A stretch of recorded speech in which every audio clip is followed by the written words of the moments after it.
Union Carbide was an American company that used to manufacture pesticides in Bhopal. This company had 51% shares owned by the United States investors and 49% of the shares were owned by Indian investors. The Indian government also held shares in this company. This factory is located within the city limits of Bhopal. Union Carbide manufactures a pesticide called 7. To produce this pesticide, they needed a chemical called methyl isocyanate, MIC for short. They used to import methyl isocyanate in barrels from other countries. MIC exists in a liquid form. When MIC is exposed to water, an exothermic reaction starts producing a toxic gas. Exposure to this gas causes burning eyes and breathing problems. It reacts not only with water but also with the air. Even exposure to the moisture in the air triggers this reaction, releasing this toxic gas. Due to the competition with other pesticides, Union Carbide had to reduce the rates of its 7 pesticide. To cut manufacturing costs, they decided to produce MIC within the factory premises after obtaining necessary permissions. Production started in 1979. Safety protocols needed to be stringent for manufacturing such a dangerous chemical. The factory had 3 tanks with a capacity of 40 tons each. Each tank had meters to check temperature and pressure. According to safety protocols, they store MIC in the first 2 tanks up to 60% of their capacity, leaving the third tank empty for emergencies. The remaining 40% is filled with nitrogen. This is to prevent the reaction with air. An outlet is designed to release any accumulated toxic gas and a vent scrubber filters out the poisonous elements. The vent scrubber eliminates toxic elements from the poisonous gas. After removing toxic particles, the remaining gas is released into the environment.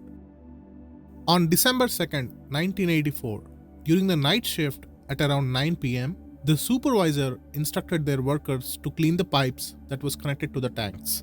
As the workers cleaned the pipes with water, they forgot to put the slip lines. Slip lines protects the tank by restricting the water to enter into it. The workers take a tea break at around 11 p.m. By then, a reaction has started. The water and MIC started reacting with each other and leading to a gas leak. The vent scrubber designed to filter the gas has not been functioning for 3 weeks. Tank E610's temperature and pressure rose uncontrollably, causing it to break underground, releasing the toxic gas. Workers, after realizing that there was a gas leak, they immediately shut off water to the other 2 tanks. Due to the factory being within the city limits of Bhopal, a significant number of people, around 15,000, lost their lives. More than 5 lakh people were injured. Children born after the incident were often handicapped. After clearing the gas, the factory was permanently closed with proper safety protocols. The main reasons for this incident were poor equipment maintenance, negligence of safety protocols, insufficient training for their inexperienced workers. In 1981, a minor leak occurred during the MIC manufacturing process, leading to a death of a worker named Muhammad Ashraf. Journalist Rajkumar Keswani collected confidential reports related to the factory safety and published an article in 1982. Despite his efforts, the government did not respond adequately, and the disaster occurred in 1984.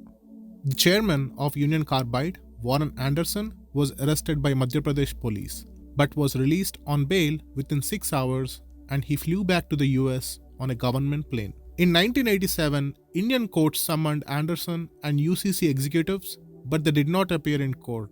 In 1989, UCC released around $470 million as compensation. Warren Anderson passed away in 2014, and many legal cases related to this disaster are still pending.